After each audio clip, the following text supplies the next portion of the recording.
Hello guys, welcome back to my channel. And in case you're just joining in for the first time, you're welcome to Miazo Multimedia.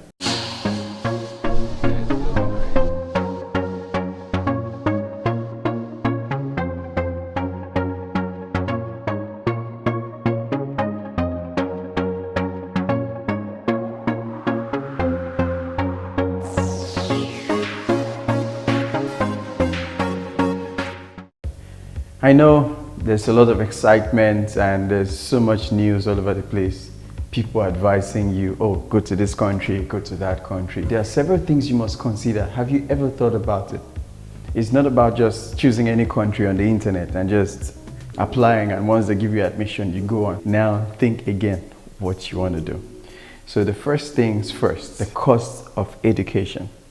Of course, there are some countries that are cheaper, and some people say the cost is relative, okay? Some people may say they don't mind if it's like that, they don't mind if it's expensive. And you have to think of scholarship opportunities as well. There are many countries that offer scholarship opportunities. Now, the next thing you want to consider is ease of migration. You don't want a situation whereby you spend 5 years, 6 years. You do your bachelor's, your master's, and your PhD. And before you know it, years have gone by, and then you realize you can't even apply for permanent residence or citizenship. I mean, wouldn't you consider that? But if that's none of your business, no problem. You can just go ahead, study, and get out of the country. I mean, who don't mind? Okay, everyone has different reasons, right? Everybody has the different goals why they want to go to different countries. But it's important to look into that as well. Like Canada, for instance, you can, when you finish studying, you can apply for a post-study citizenship or some documentation to, get a job for the meantime. And then some countries like Asian nations, I don't want to call the names, you can search that up. Some countries like that, it's very difficult, even if you spend 20 years. In fact, by the time you're 70 years in Asia, they'll ask you to leave the country.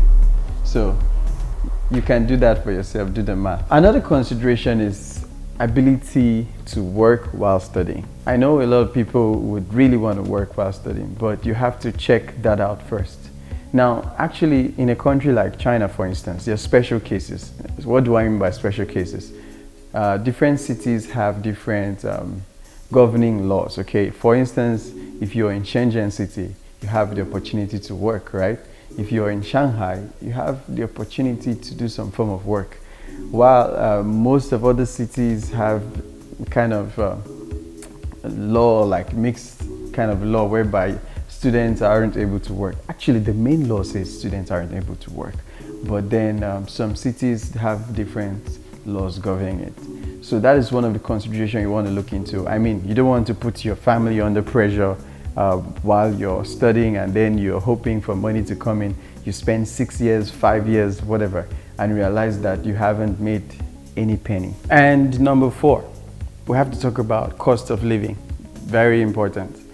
Can you just imagine? Look at this. Some countries perhaps like Sweden, Germany, cost of education is actually free, right? But then the cost of living is really expensive. What I mean by expensive is that if you actually calculate the amount of money which you would spend on your cost of living in Germany or Sweden, you can actually put that money together and study in China. You can pay for your school fees and also your living costs while living in China. That's the money you spend on cost of living in a different country. So that is another thing you want to consider. So I know in the long term, say a country like Sweden, for instance, you can get nationality easily. But then, even if the cost of living is expensive in the long term, your migration opportunities are higher than if you were to be in an Asian country, okay?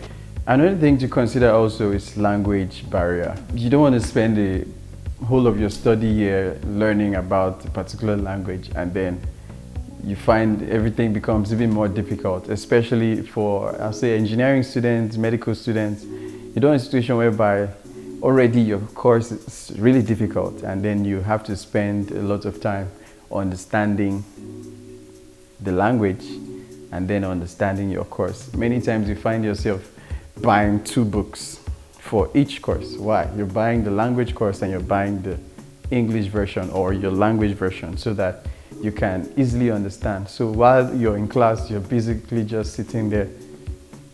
You don't even know what the teacher is saying. So there are different cases like this. So you have to consider if you're willing to learn the language or also if they offer their course in English in that school. Certain times they'll tell you you're going to take 1 year of the language and the next year you start studying. Many times that 1 year cannot give you enough knowledge or enough information to speak that language, especially to the point of using it to learn.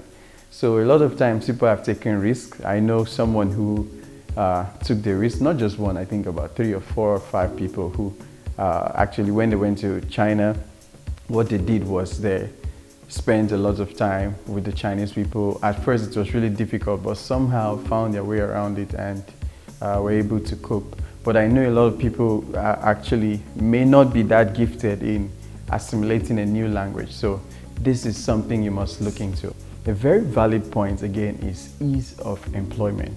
You want to study in a country whereby when you're done with school, you should at least get a job, at least an internship, at least something to give you a head start. The world is difficult already, so you need to look into what you're doing. You cannot go to a country whereby when you're done studying, they're like, okay, bye-bye, bye-bye, hello, hello.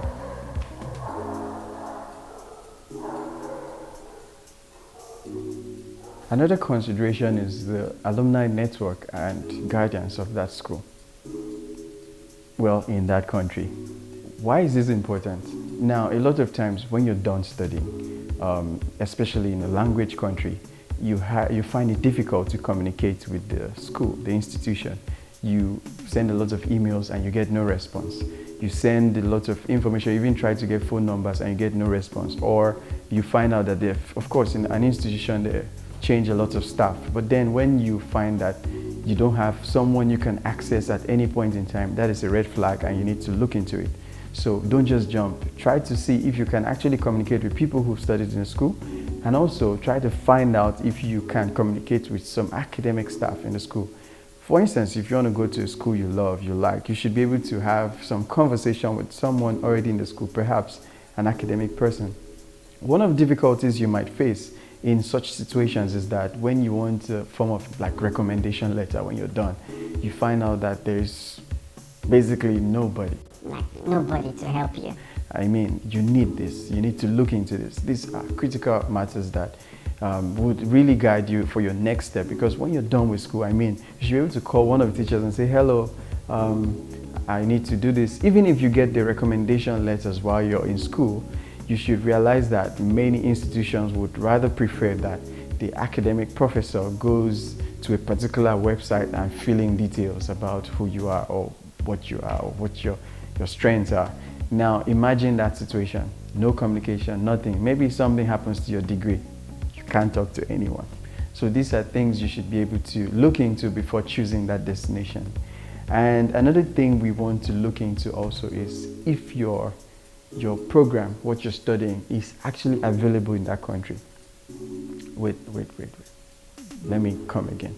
Check if your program is available in that country. What I mean by this is, let me use my course for instance, aerospace engineering. There are not a lot of countries who are into aerospace engineering big time. Few countries are into this. So if you go to a country that really doesn't really know much about that, maybe they're a country of farmers, I don't want to mention the name of that country, a country of farmers, and then you find one academic institution there saying, oh, we teach aerospace engineering. You now go in there, and then after studying, they're like, oh, I'm sorry, we have no factories here, we have no companies here. So it's a red flag too. You should look into that. You want to be able to go into the country that is ahead of that field. For instance, if you want to do civil engineering, you look around the world today, you see things like the massive development we have in Dubai. You see China, you see United States, you see a lot of places. Okay, the last thing I think you should really consider is if the country is safe for people of your nationality. Is the country safe for people of your nationality? Yeah, there are a lot of countries out there, and you can go into those countries. And of course, is giving you nice feedback on the internet, and you're seeing so many beautiful pictures, but it's not about pictures. One thing I've realized is that you never realize there's a problem until you begin to search those problems online. Then you begin to see other people's inputs. For instance, you buy a gadget like an Apple device, right? And then you're happy, excited. Before you know it, you have an issue and you go search it online and realize, oh, millions of people have the same issue and there is no solution. Perhaps the solution would be for you to spend a lot extra. This is what I mean. This is what I mean. Trust in God, pray, and He'll open the doors for you. Anyway, thanks for watching. And if you're just joining right now, please, if you actually skip this video, please just go to the back and start again, okay? You don't want to miss this information. It's critical. All right?